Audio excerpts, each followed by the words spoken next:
So our next guest is the chief drama critic at the Clyde Fitch Report. He's also publishes reviews at NewYorkStageReview.com.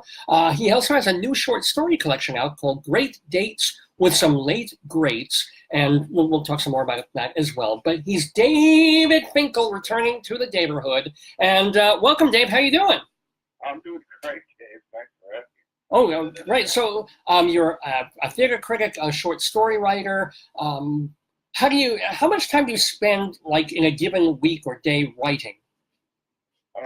That's a good question for which I don't have an answer. Oh. Probably, I don't know, 20, 30, 40 hours. Wow. Already.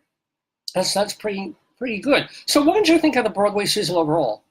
I think it was a very good season for plays. I don't think it was a particularly good season for musicals, now that we're talking about musicals. Sure. I think even larger than that, in that category, is that I think musicals are going through a kind of a bad time. Oh. I think things are changing in the way people are writing musicals and thinking about musicals. Just to pinpoint one thing is, I don't think people write scores anymore, or write good scores, or particularly good scores.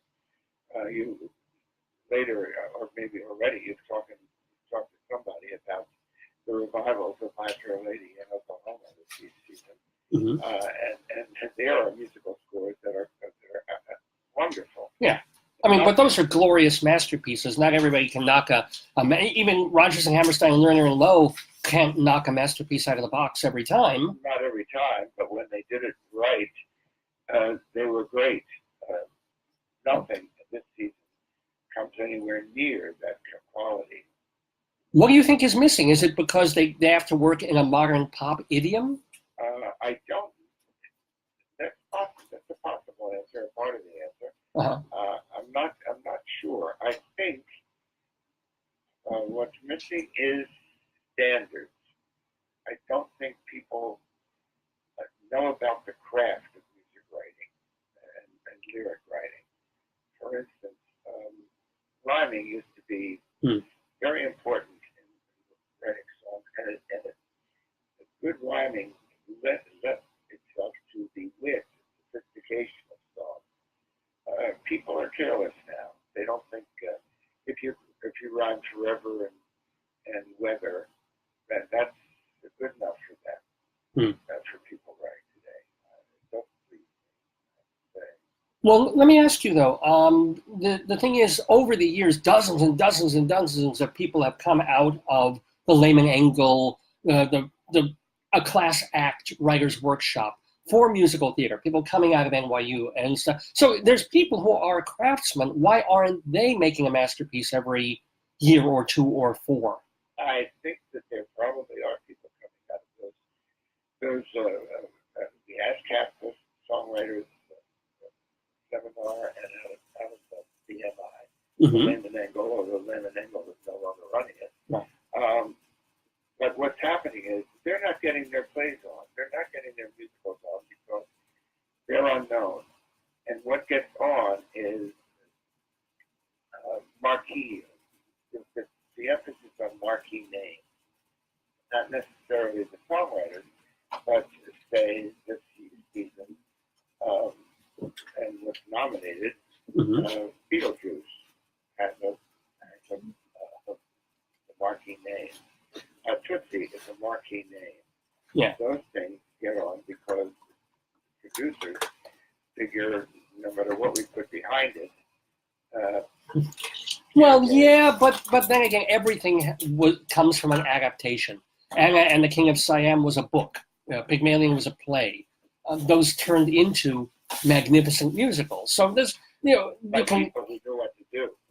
Fair enough. All right, let's. By the way, we're talking with David Finkle, and his category is Best Musical, which obviously he doesn't feel very happy about the nominees. So the nominees are Ain't Too Proud, The Life and Times of the Temptations, Beetlejuice, Hadestown, The Prom, and Tootsie. So first of all, you obviously have issues with every single one of those. Were there any that you absolutely hated? Absolutely hated. No, I didn't absolutely hate any of them. Actually, I try to say by hate, I think it's more important than physical. But the only issue I really had with the Ain't Too Proud, the Last Times of the Temptations, Yeah. is that it's a jukebox musical, so it's not an original score. But of course, those songs are terrific. They come out of Motown in Detroit, and I would say that as a Tony voter, Ain't Too Proud is the musical I voted for as best musical of the season. Really? The reason is that it achieved what it set out to be. And the book is by Dominique Morisseau, who is a wonderful playwright and also raised in Detroit. So she has the feel. And it's not an easy depiction of the members of the Temptation over the years, but it is entertaining. It's beautifully produced. The choreography is wonderful, and of course, all those terrific chart-topping songs you get to hear again with a very talented Cant. And that was the musical at which I had the most fun, which is the new musical, which I had the best time. Okay. But you're still grading on a curve. Wow. Jukebox musicals are not exactly what the Broadway musical comedy of previous times was thought to be. Well, let me ask you then, of the nominees, should they have been replaced? Like, Head Over Heels is kind of a jukebox musical, getting the band back together. Were there any that you would have substituted for the nominees that are there? You named two musicals that were quite bad. Okay, all right, fair enough. And Be More Chill, which also is not nominated,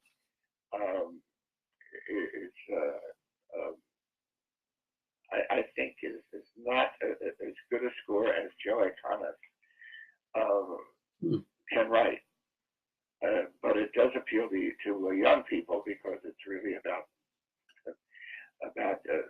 high school, and not that some of the best musicals of all time haven't been about young people in college or in high school.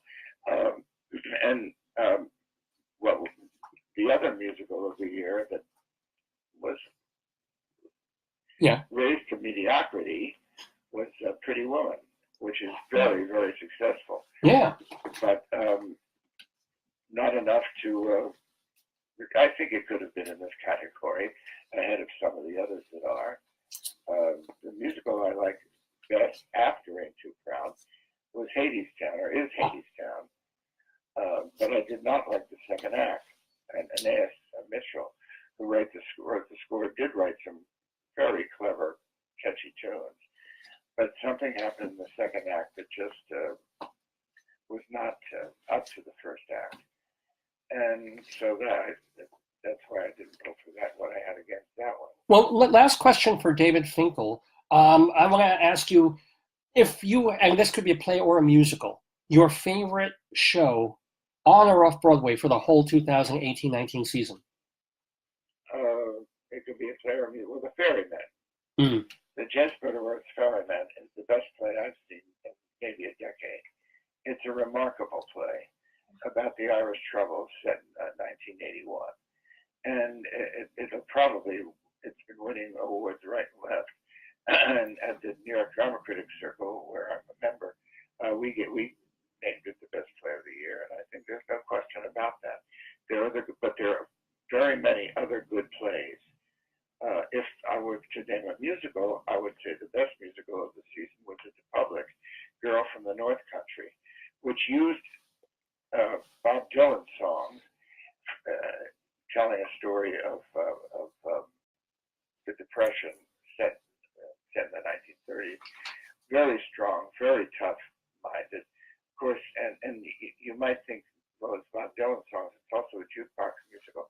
Somehow it did not feel like a jukebox musical. The songs were used very cleverly and not just reprised as they are with the Temptations singing their hits during the show. There's a mood. I saw the show. I mean, there's a very strong mood conjured throughout. in the way that they're doing the songs. And So, it also included in it some wonderful acting, including Mare Winningham, who is one of our best actresses, and she also can sing like a storm, or like a tornado. I will say that the best song of the season is in Be More Chill, Michael in the Bathroom. It's a wonderful song, and I wish that entire score had been up to that level. But at least it's an outstanding song, and probably the best song of the season. well, If the best song of the season, that would win, I think. Well, speaking of outstanding, it has been outstanding having you as a guest, David Finkle, on this special. Yeah, I got to do segues like that sometime. I apologize, but remember, We're forgiven. He's the chief drama critic. Read him at the Clyde Fitch Report, also at nystagereview.com, and get his books. He's got a short story collection called Great Dates with Some Late Greats, and you spent like a year, day by day, writing poetry about Donald Trump called Humpty Trumpty Hit a Brick Wall, Donald J. Trump's first year in verse. And people can get this how? Well, Amazon is the best way to get books these days, I think I have to say. The Humpty Trumpty book is something I'm kind of proud of doing, or glad I did. It was just done out of therapeutically to keep me sane. But it was every day I wrote some little doggerel about what the president was up to and people around him.